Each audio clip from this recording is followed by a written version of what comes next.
Jadi Pak boleh ceritain Pak, kapan pertama kali Bapak jadi apa? PLT? Jadi saya baru sebulan ini jadi pengembangan wisata alam. Eh, Tanggal 20 Juli saya sudah di SK-kan oleh Dinas Pariwisata untuk bekerja bagian pengembangan wisata alam ini. Dan saya paling ini sangat menarik sekali. Saya sudah ada di bagian media online, kiranya juga dinas saya yang terkait di Kabupaten Konawe Utara untuk melihat kondisi saya yang belum ada perlengkapan apa-apa yang saya miliki. Tentunya pemerintah akan mengambil langkah-langkah untuk pengembangan wisata tersebut. Jadi harapan saya cepat ditindaklanjuti supaya perkembangan wisata ini cepat akan maju. Tadi saya ke mercusuar kan tadi pagi-pagi Pak ya. Itu kan ternyata pintunya di beton ya. Itu katanya karena sering ada yang rusakin, curi-curi akinya juga. Ya. Itu kapan di betonnya Pak?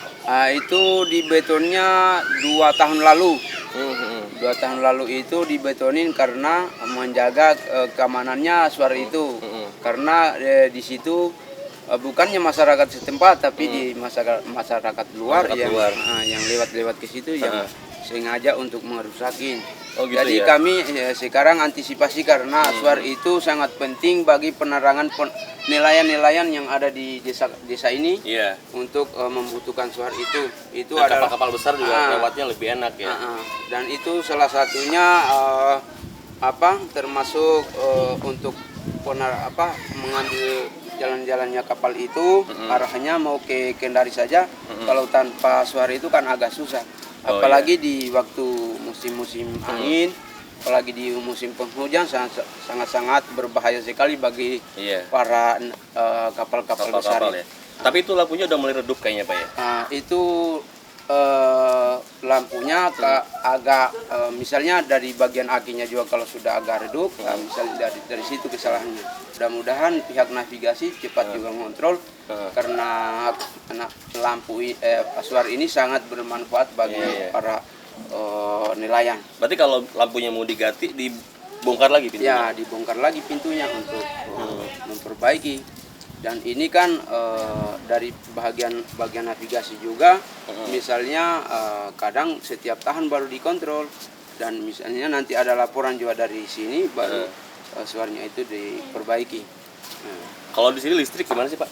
Kalau listriknya di sini sangat-sangat terbatas sekali, nyalanya cuma sebatas jam 6 sampai jam 10, dan itu bagian dari swadaya masyarakat untuk mendapatkan listrik. Kami berharap kepada pemerintah untuk bisa melihat desa kami ini untuk dibantu dengan listrik. Dengan 5.000 sehari itu berarti hanya bisa lampu dan atau gimana? Atau boleh punya kulkas, boleh punya ini? Ini dengan iuran 5.000 itu cuma penerangan aja sama televisi, dan kemudian kalau kulkas nggak mampu karena dia punya kapasitas cuma 5.000 megawatt. Itu ada berapa generator sih Pak?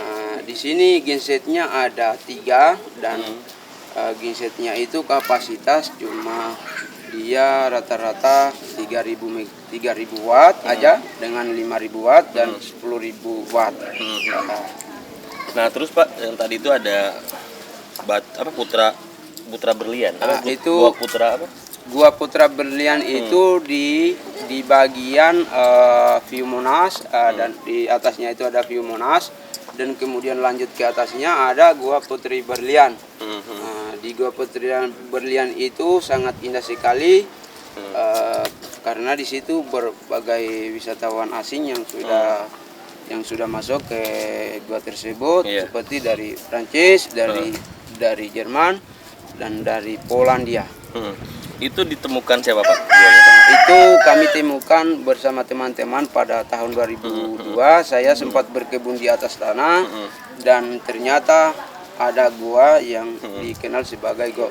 Itu pun juga gua itu kami musyawarah dengan berbagai yang tokoh-tokoh masyarakat untuk memberikan nama gua itu, sehingga kami mendapatkan namanya Gua Putra Berlian itu.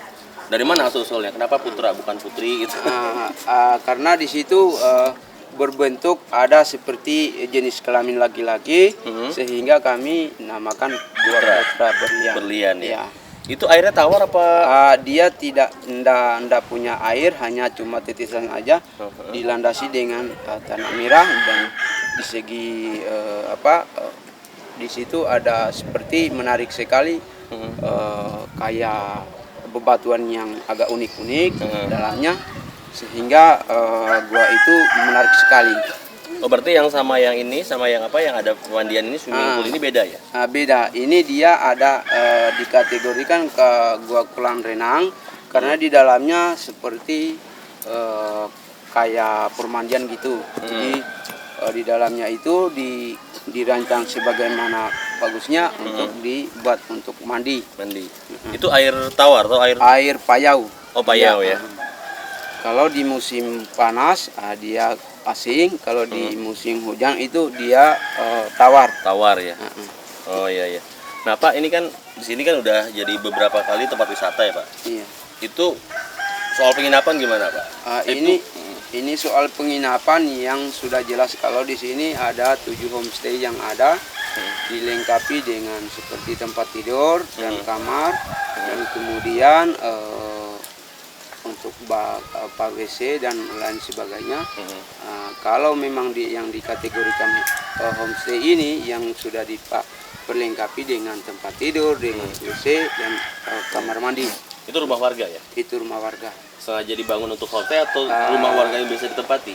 Artinya sebelum wisata ini dikembangkan, dia sebagai rumah warga ini belum tahu untuk ke homestay-nya.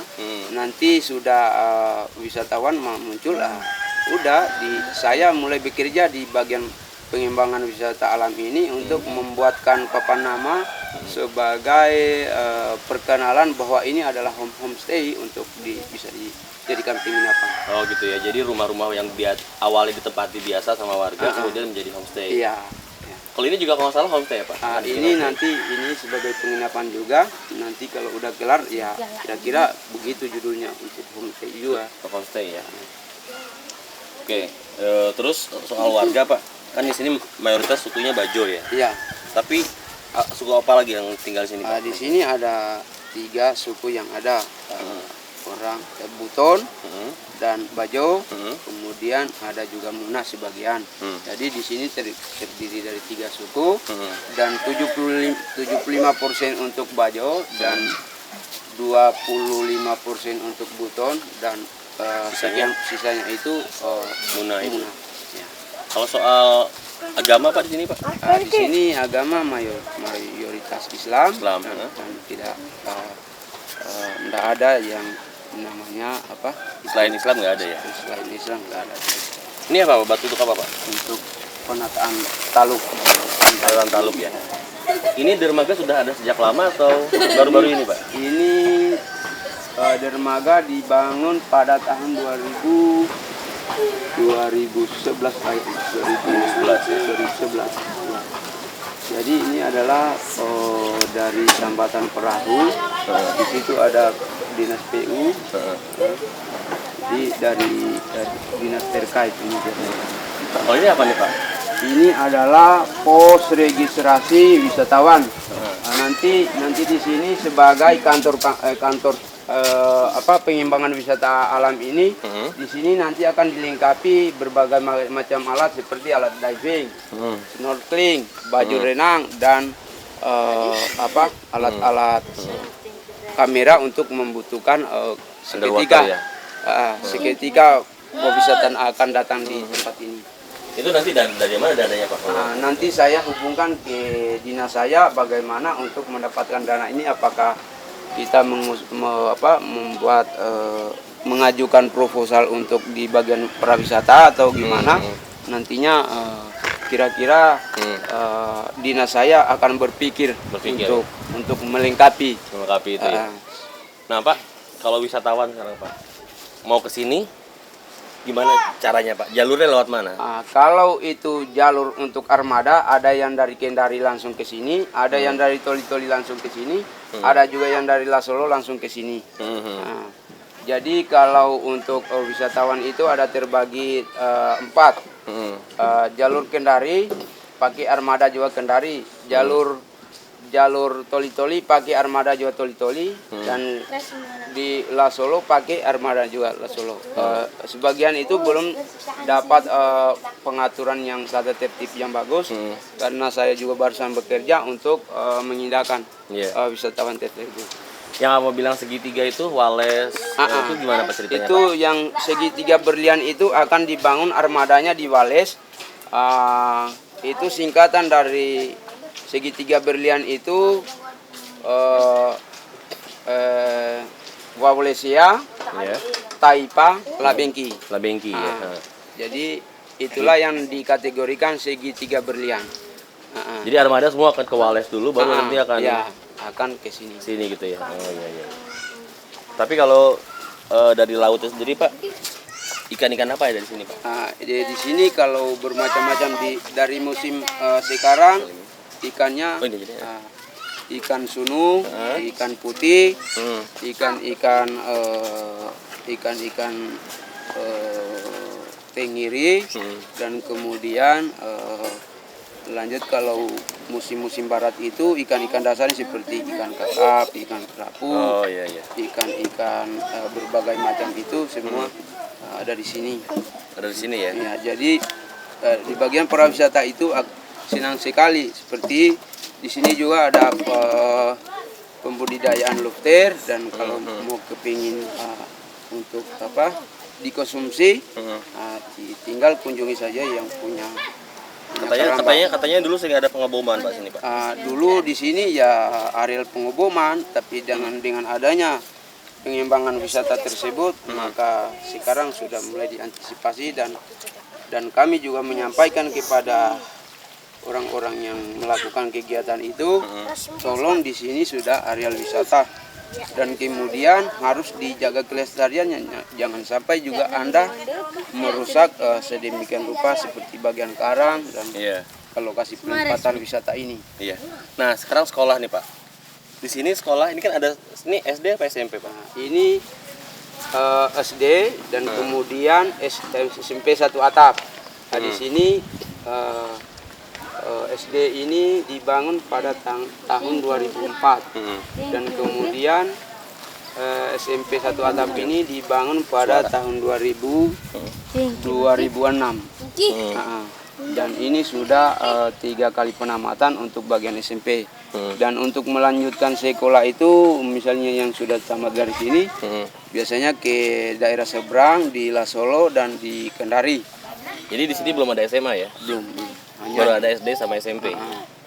Nah gurunya gimana Pak? Gurunya ini setiap hari Minggu pulang karena rata-rata gurunya belum ada warga dari sini. Rata-rata di daratan gurunya. Jadi nanti setiap hari Senin baru datang.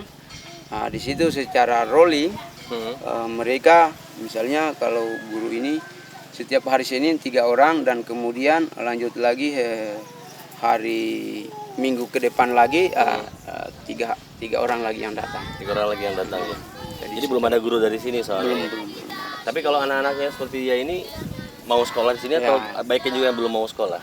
Ini sebagian kalau anak-anak di sini tentunya sekolah di sini. Kenapa jauh-jauh? Karena tapi mau sekolah. Mau sekolah. Ada yang tidak sekolah atau gimana? Di sini kebanyakan juga yang belum sekolah, dan sekarang sudah berapa? Katakanlah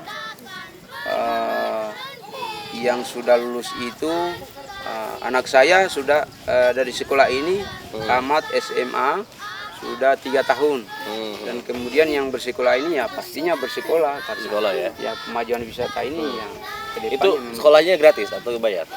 Sekolahnya gratis, tidak tanpa biaya. Tanpa biaya ya. Akan terus bermimpi, akan